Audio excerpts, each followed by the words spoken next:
गहरी रात का समय था। अरब सागर अपनी सबसे शांत लहरों के साथ ऐसा लग रहा था जैसे वह सदियों से किसी रेहेसे को छुपाए बैठा हो।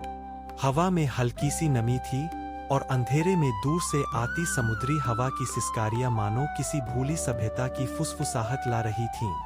इसी सन्नाटे में एक आवाज उभरती है, एक ऐसी कहानी की जो सिर्फ इतिहास नहीं बल्कि मानव सभ्यता के गर्भ में छुपा हुआ एक विशाल रहस्य है। एक डूबा हुआ साम्राज्य, एक खोया हुआ शहर, एक ऐसा नगर जिसने मानव समझ की सीमाएं तोड़ी, द्वारका। कहते हैं कि अगर किसी रात आप समंदर के किनारे खड़े होकर अपनी आंखें बंद कर लें, तो लहरों की आवाज के बीच में कहीं दूर, बहुत दूर, आपको पत्थर गिरने की एक हल्की सी गूंज सुनाई दे सकती है। कई लोग कहते हैं कि यह सिर्फ लहरों का भ्रम है, लेकिन जो भी इस जगह पर शोध करने आया है, उसने इस सवाल से खुद को कभी अलग नहीं कर पाया, क्या समुद्र सच में एक शहर की यादें अपने भीतर समेटे हुए है? क्या पानी के नीचे ऐसी दीवारें हैं जो कभी राजसी द्वार थीं? क्या यहाँ कभी वो राजमहल खड़े थे जहाँ स्वयं कृष्ण रहते थे? हमारी कहानी यहीं से शुरू नहीं होती। इसकी शुरुआत उससे हजारों साल पहले होती है, जब पौराणिक कथाएं सिर्फ देवताओं की नहीं बल्कि असल जीवन के उन राजाओं की थीं जिनकी शक्ति और वास्तुकला आज के समय को भी चुनौती देती है। महाभारत के ग्रंथों में वर्णित द्वारका, एक ऐसा शहर जिसे कृष्ण ने खुद समुद्र के किनारे बसाया, एक ऐसा नगर जो सोने की तरह चमकता था, जिसकी सड़कों पर धातु की परछाई पड़ती थी, जहां 7 विशाल द्वार थे, हर द्वार युद्धनगरी की तरह सुरक्षित। शहर में इतने राजमहल, इतनी तकनीकी संरचनाएं और इतनी उन्नत जल व्यवस्था थी कि आज के अभियंता भी उनके डिजाइन को देखकर दंग रह जाए। कहते हैं, द्वारका सिर्फ एक शहर नहीं बल्कि एक इंजीनियरिंग चमत्कार था। लेकिन फिर ऐसा क्या हुआ कि यह चमत्कार समुद्र में समा गया? क्या यह प्राकृतिक आपदा थी? क्या विशाल सुनामी ने इसे लील लिया? या फिर महाभारत के युद्ध ने किसी ऐसे चरण को छुआ जिसने प्रकृति की ताकतों को भी बदल दिया? इन सवालों ने सदियों से भक्तों, इतिहासकारों और वैज्ञानिकों को परेशान किया। उस दिन जब समंदर के भीतर पहली बार किसी ने गोता लगाया और जो दिखा, उसने सबको चुप कर दिया। लेकिन उस पर आने से पहले हमें यह समझना होगा कि द्वारका का असली अर्थ क्या है। द्वार यानी गेट, का यानी एनर्जी या शक्ति। द्वारका का मतलब ही है ऊर्जा के द्वारों वाला शहर। लेकिन क्या यह सिर्फ नाम था, या यह सचमुच एक ऊर्जा केंद्र था? क्या कृष्ण केवल एक राजा थे, या ऐसी बुद्धि के धनी जो आधुनिक विज्ञान को भी मात दे सकते थे?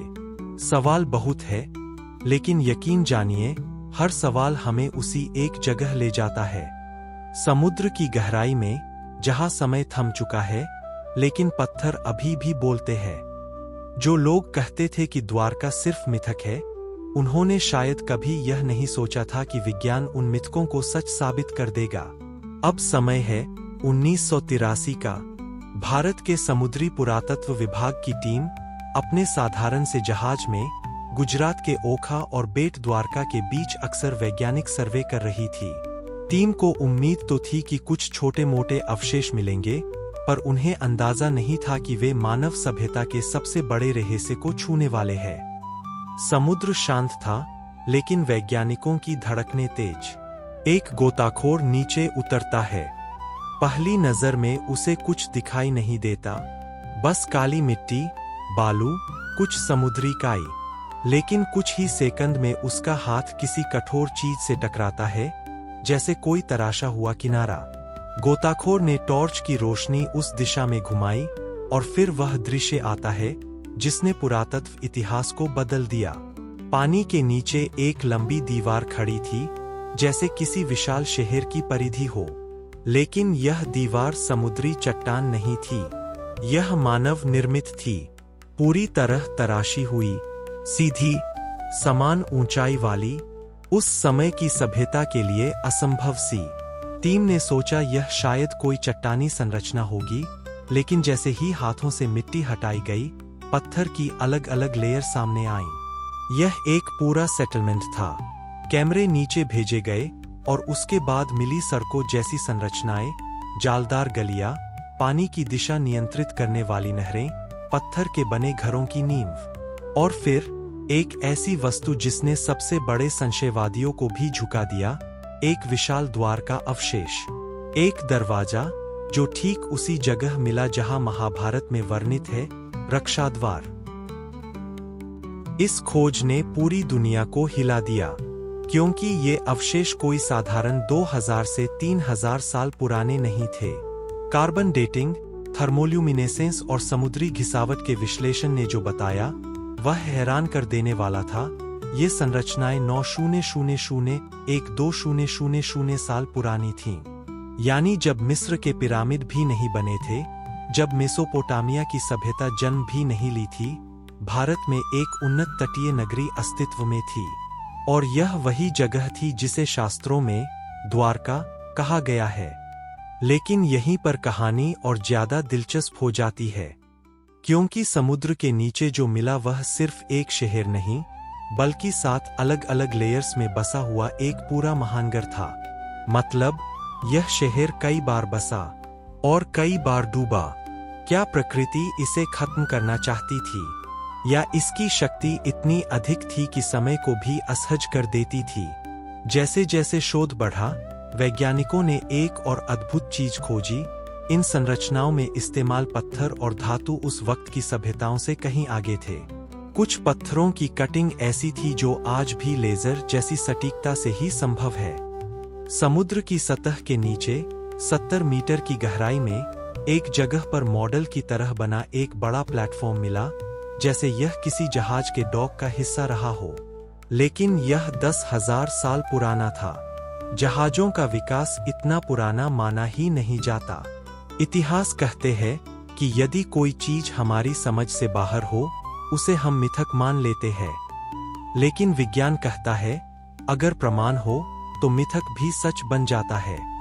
कृष्ण की द्वारका अब मिथक नहीं थी, वह मानव सभ्यता के सबसे पुराने और शक्तिशाली शहरों में से एक थी। लेकिन सवाल अब भी वही थे, कृष्ण ने इस शहर को बसाया क्यों, और यह समुद्र में डूबा कैसे? शास्त्रों में मिलता है कि कृष्ण ने मथुरा छोड़कर द्वारका इसलिए बसाई क्योंकि उनकी प्रजा लगातार हमलों से त्रस्त थी। उन्होंने समुद्र के किनारे एक ऐसा शहर बसाया जो द्वीप पर था, सुरक्षित था, शक्तिशाली था। यह शहर इतना आधुनिक था कि इसकी हर इमारत में जल निकासी, वेंटिलेशन, सीवेज और ऊर्जा मार्ग थे। आज भी वैज्ञानिक यह समझने की कोशिश कर रहे हैं कि यह ऊर्जा मार्ग क्या थे। क्या यह केवल वास्तु सिद्धांत थे, या सच में शहर एक ऊर्जा ग्रिड पर बनाया गया था? इसके बाद महाभारत हुआ, कौरवों और पांडवों का युद्ध। कहा जाता है, युद्ध के बाद कृष्ण ने अपनी सेना को नष्ट होते देखा, अपनी प्रजा को पीड़ित होते देखा और अंत में शाप को स्वीकार कर लिया। शाप के बाद यादव वंश समाप्त हुआ और कृष्ण ने मानव रूप छोड़ दिया। इसके तुरंत बाद समुद्र की लहरें उठीं, बरी और द्वारका को निगल गईं। क्या यह सिर्फ पौराणिक कथा है? शायद नहीं। भूवैज्ञानिक बताते हैं कि ठीक उसी समय पर एक विशाल टेक्टोनिक एक्टिविटी हुई थी, जिसके बाद अरब सागर में पानी का स्तर अचानक बढ़ा। गहरे समुद्र में संरचनाओं के आसपास आज भी एक रेखा दिखती है, जहां कभी समुद्र का स्तर अलग था। यह घटना बिल्कुल उस समय से मेल खाती है जिसे महाभारत काल माना जाता है। अब सबसे बड़ा सवाल, क्या द्वारका को इंटेंशनली डुबाया गया? क्या वहां ऐसी ऊर्जा थी जो गलत हाथों में नहीं जानी चाहिए थी?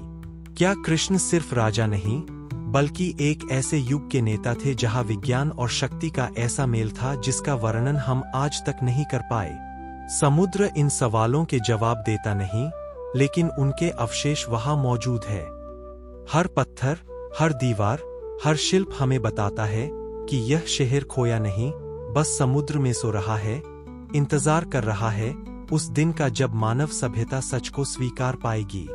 आज भी द्वारका के नीचे गोताखोरी करते समय कई गोताखोर बताते हैं कि जब वे वहां उतरते हैं तो एक अलग सी शांति महसूस होती है, जैसे कोई उन्हें दूर से देख रहा हो, जैसे शहर अब भी जीवित है, बस मौन है। दुनिया की कई सभ्यताओं में बार की कहानियां मिलती है, लेकिन द्वारका की कहानी अद्वितीय है। यह सिर्फ बार नहीं थी, यह एक युग के अंत का संकेत था। आज भारत, रूस, जापान और कई देशों के वैज्ञानिक इस स्थान पर शोध कर चुके हैं। परिणाम हर बार एक ही कहते हैं, यह स्थान 100% मानव निर्मित है और इसकी आयु 9,000,120,000 साल है। यह दुनिया की ज्ञात सबसे पुरानी शहरी सभ्यताओं से भी पुराना है। द्वारका सिर्फ एक पौराणिक नगर नहीं था, वह मानव सभ्यता का सबसे पुराना महानगर था। और समुद्र सिर्फ इस शहर का अंत नहीं था, वह इसकी रक्षाकवच था, जिसने इसे समय की गंदगी से बचाया। द्वारका आज भी मौजूद है, बस हमारी आंखें उसे देखने को तैयार नहीं थी। अब विज्ञान ने उसे दिखा दिया है, अब मिथक सच बन चुका है और अब मानव इतिहास को फिर से लिखने का समय आ चुका है। क्योंकि कभी-कभी समुद्र सिर्फ शहर नहीं छुपाता, वह सच छुपाता है। और जब सच उठता है, तो सभ्यताएं बदल जाती है।